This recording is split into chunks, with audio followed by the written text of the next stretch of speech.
RSF jedhamu ka Sudaan keessa jiruuf bakka buufata waraanaa Beenishaangul keessatti kennuun kun warra Suudaan Arabiyaa hedduu dallansiisee jira.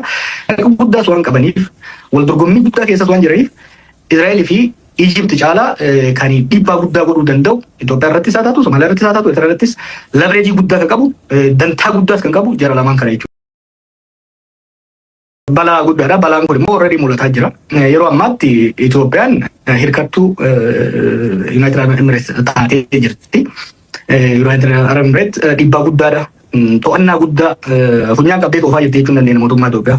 Kun warra Saudi Arabiyaa hedduu dallansiisa.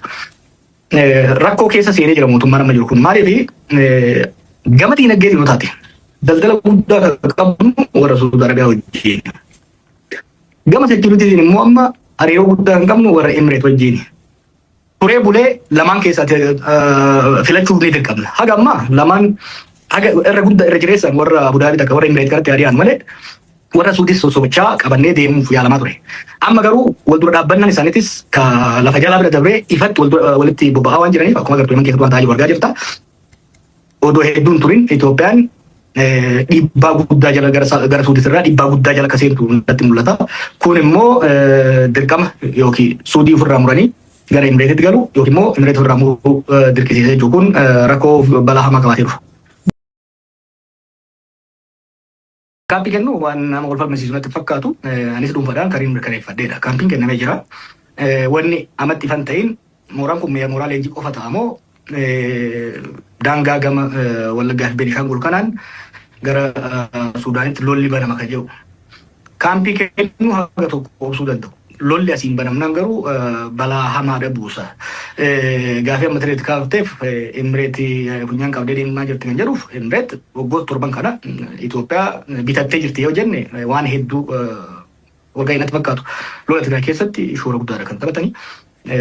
Har'a ministeeronni keenya jeneraaloonni keenya baha galti isaanii Emireet keessa kuni icciitii osoo hin ta'in waan addunyaan guutuun beektu. Kun waan amma reefu kaaftettuu fida. Sudaan keessatti Emireet hirmaachaa jirti. Meeshaa waraanaa irra jireessan gara Itoophiyaatiin garas galchaa akka turan ragaan ifatti agarsiisaa jira.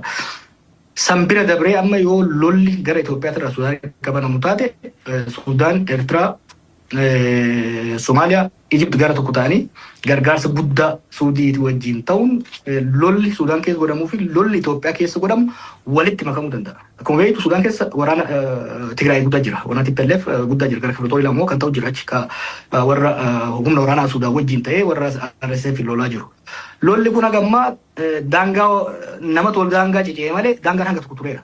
Amma booda garuu yoo gara Beenishaangul kanaan lolli gara Sudaanii qabanamu taate daangaan Sudaanii fi Itoophiyaa wanni jedhamu hafee lolli kun bahaa dhihaan biyyoota lamaan walitti borcee gaagama guddaa fiduu danda'a.